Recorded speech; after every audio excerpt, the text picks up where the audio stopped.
Hello, dear learners. Welcome once again to our channel, where learning English becomes a remarkable and unforgettable journey. Today, we embark on the incredible life story of one of history's most inspiring figures, Nelson Mandela. This isn't just a biography. It's a powerful tale of hope, bravery, and unwavering determination. As you listen, you'll build your English vocabulary, improve your pronunciation, and sharpen your listening skills. But more than anything, you'll be moved to believe in yourself and keep pushing forward, no matter how tough the path may be. Get ready. This is one of the most motivational stories you'll ever experience.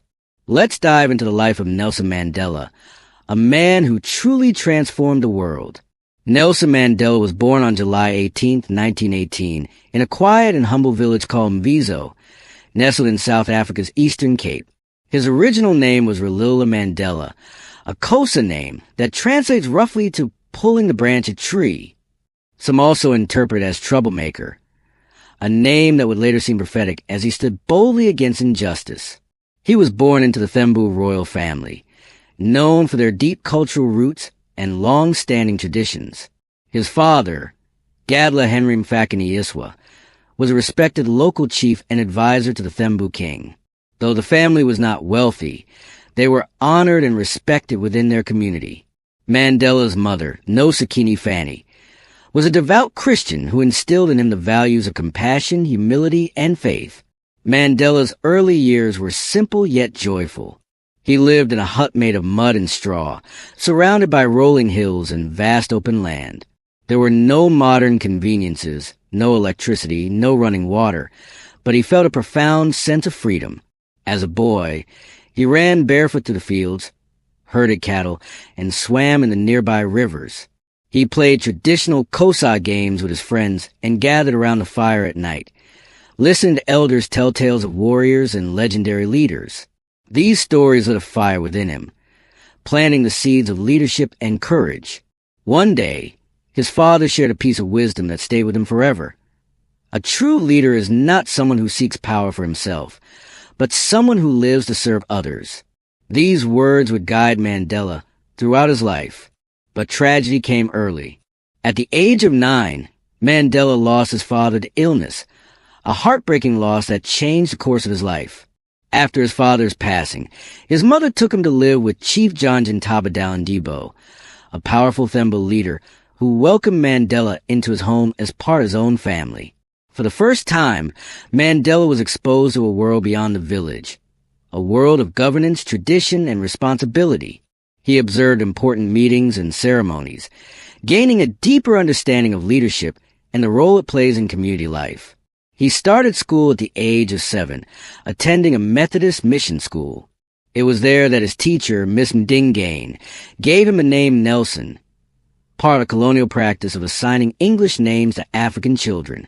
Although Mandela didn't fully understand why his name was changed, he accepted it and focused on his studies with great dedication.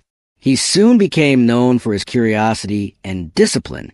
He developed a strong interest in literature, geography, and especially history, particularly stories of African heroes who resisted colonial oppression. Mandela believed deeply that education was a key to transformation. He once said, "Education is the most powerful weapon which you can use to change the world." This belief drove him to work harder and dream of a better, more just society. As he grew older, Mandela began to see the harsh realities of life under apartheid, a system that kept black and white South Africans separated in every aspect of life. Black people were denied the right to vote, own land in many areas, or live alongside white citizens.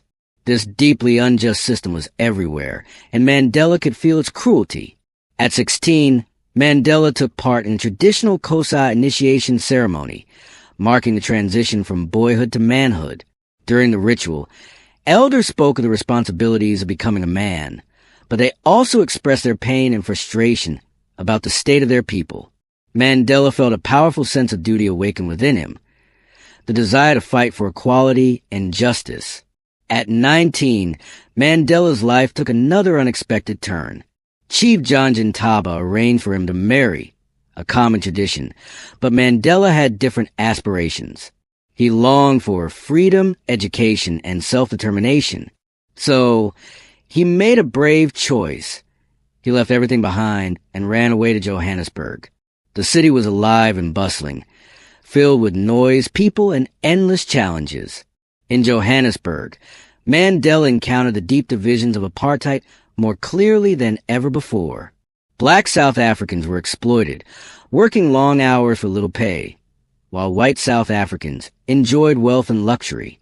Mandela took a job as a night watchman at a gold mine, struggling to make ends meet while still chasing his education. He lived in a cramped room, sometimes going hungry, but his determination never wavered. He eventually enrolled at the University of Witwatersrand, studying law. He was one of the few black students at the university and faced open racism and exclusion. But instead of giving up, he used the experience to strengthen his resolve. During this time, he joined the African National Congress, also known as the ANC, a political movement that sought justice and equal rights for black South Africans. He began attending underground meetings, sharing ideas and building alliances. Mandela envisioned a nation where all people, regardless of race, could live peacefully and equally. His dream became the purpose of his life. In the city of Johannesburg, Mandela truly began to find his voice. Though he was young and far from home, he was filled with fire and determination. He moved to Alexandra, one of the city's poorest black townships, and rented a small room. He worked as a legal clerk in a white-run law firm, where he saw firsthand how the legal system was used to uphold apartheid and suppress the majority population. Still, he studied law by candlelight each night, believing that knowledge would give him the tools to fight back. He often said, "I have walked that long road to freedom. I have tried not to falter. I have made missteps along the way. But I have discovered the secret, that after climbing a great hill, one only finds that there are many more hills to climb." Together with other young revolutionaries, Mandela helped form the ANC Youth League. They wanted the ANC to take stronger action, to engage the younger generation and confront apartheid head-on. His speeches during this time were fiery and full of conviction. He spoke of equality, dignity, and the urgent need for change. His words ignited hope in the hearts of many. One of his most memorable quotes was, "It always seems impossible until it's done." During his activism, Mandela met Evelyn Mays, a warm-hearted and intelligent nurse who shared his vision of better South Africa. They married in 1944 and began a family. Though he loved his wife and children dearly, Mandela's political work kept him away for long periods. He carried the heavy weight of being both a father and a leader. He once said, "There is no passion to be found in settling for a life that is less than the one you are capable of living.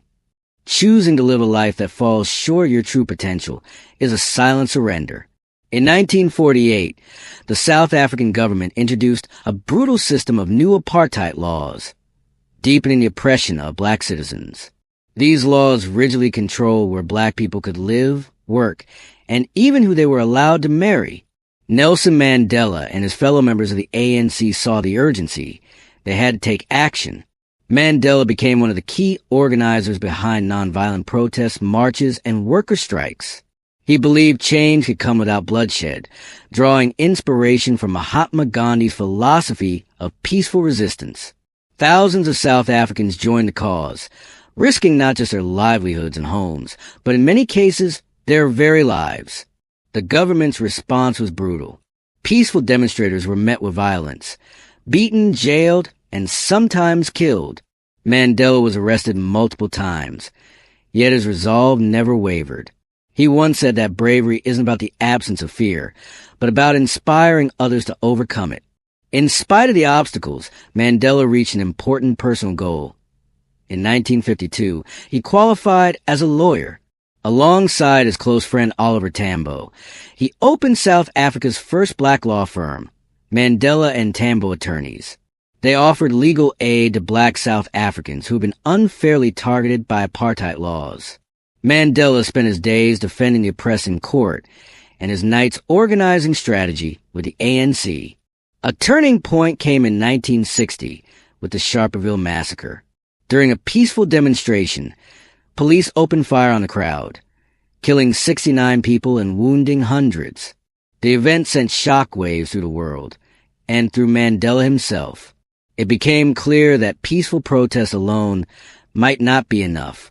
Soon after, the government outlawed the ANC. Mandela and his allies were forced into hiding. They founded a covert militant wing called Umkhonto we Sizwe, or Spear the Nation. Mandela insisted that the aim was not to hurt people, but to damage the infrastructure of an unjust system. Now a fugitive, Mandela disguised himself as a worker or a driver, traveling across the country to rally supporters. He also went abroad to gather international backing. His ability to slip through the authorities' grasp earned him the nickname the Black Pimpernel. But this life on the run came at a high price. He lived in constant danger, separated from his family, always under threat. In 1962, Mandela was finally captured, charged with sabotage, treason, and attempt to overthrow the government. He used his trial to speak not in defense of himself, but in condemnation of apartheid. In his now iconic address, he declared, "I have fought against white domination, and I have fought against black domination. I have cherished the ideal of a democratic and free society. It is an ideal I hope to live for and see realized. But if needs be, it is an ideal for which I am prepared to die." Mandela was sentenced to life in prison and sent to Robben Island, a harsh prison off Cape Town's coast. The conditions were grueling. He labored in a limestone quarry, slept on a thin mat in a tiny cell, and was only allowed one visit and one letter every 6 months. Yet through all this, Mandela remained unbroken. He turned prison into a school, studying law, learning Afrikaans to understand his captors, and teaching fellow inmates about leadership and perseverance. He once said, "I am fundamentally an optimist. Part of being optimistic is keeping one's head pointed toward the sun, one's feet moving forward." Over time, Mandela's name became a beacon of resistance. Across the globe, people rallied for his release. Protests erupted. Sanctions were imposed on South Africa, and global icons, from musicians to politicians, joined the call. Though silenced behind bars, Mandela's influence only grew. For 27 years, most of them spent on Robben Island, Mandela endured. He withstood humiliation and backbreaking labor, holding on to his dignity. He often reminded others, courage is not the absence of fear, but the triumph over it. By enduring, he became a symbol not just of defiance, but of hope. Inside the prison, Mandela continued to lead. Through secret messages, he guided the ANC. When the apartheid regime finally approached him to negotiate, he listened. He knew South Africa's future depended on more than power. It needed reconciliation. On February 11, 1990, Nelson Mandela walked out of prison after nearly 3 decades. He was 71, his body aged, but his spirit unshaken. His first public words captured the moment. "I stand here before you not as a prophet, but as a humble servant of the people. The time for healing has come." The streets erupted with emotion. People cried, sang, danced. His release marked more than the freedom of one man. It was the beginning of a new era. But even then, the journey ahead was fragile. The country was divided, scarred by decades of injustice. Many demanded vengeance, but Mandela chose another path. Forgiveness. He met with those who had imprisoned him, worked alongside former enemies, and laid the foundation for a united South Africa. He believed that real peace could only be built with open hearts and shared purpose. And so, from prisoner to president, from revolutionary to reconciler, Mandela transformed not only a nation, but the meaning of leadership itself. He once said that holding on to resentment is like drinking poison and expecting it to kill your enemies. Nelson Mandela rose to lead the ANC, driven by a powerful yet simple goal: to create a South Africa where every person, black, white, Indian, or colored, would enjoy equal rights. In 1994, a historic moment arrived. For the first time, all South Africans, no matter their race, were allowed to vote. Across the country, People waited in long, winding lines, some for hours, to cast their ballots.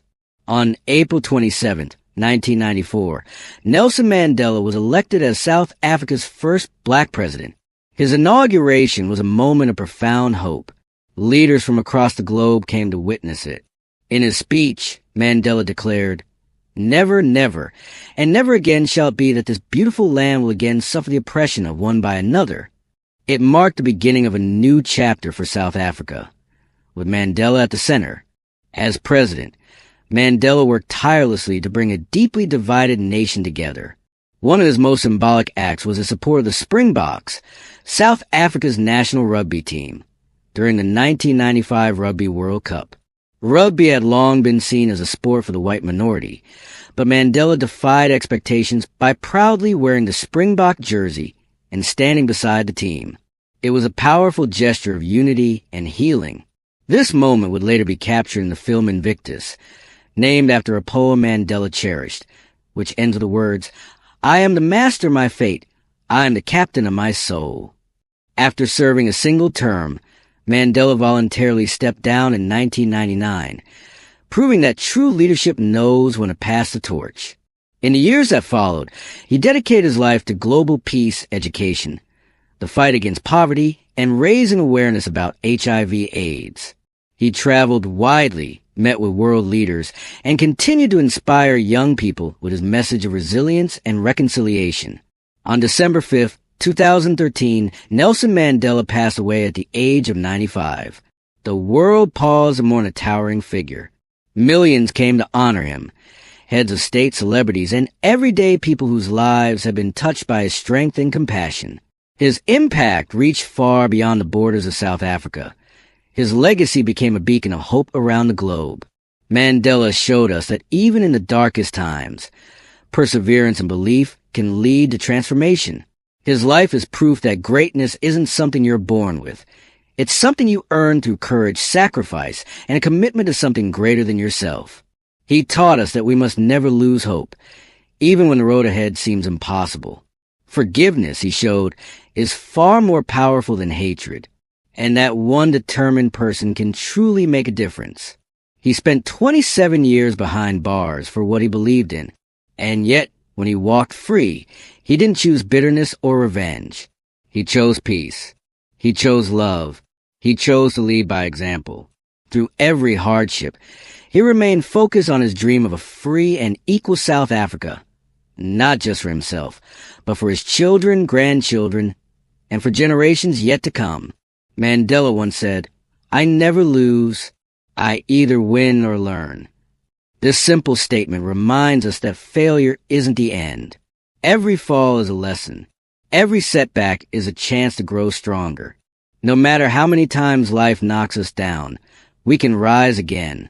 That was the core of his strength, his unshakable belief that change is possible one step at a time. He showed us that leadership isn't reserved for those in power. You can be a leader in small, quiet ways.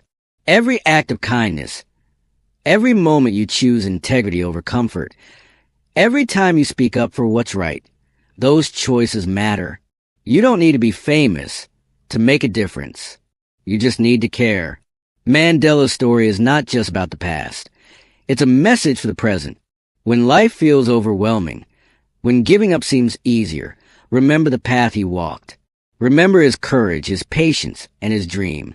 If he could hold on to hope through decades of injustice, so can we. Your dreams are worth fighting for.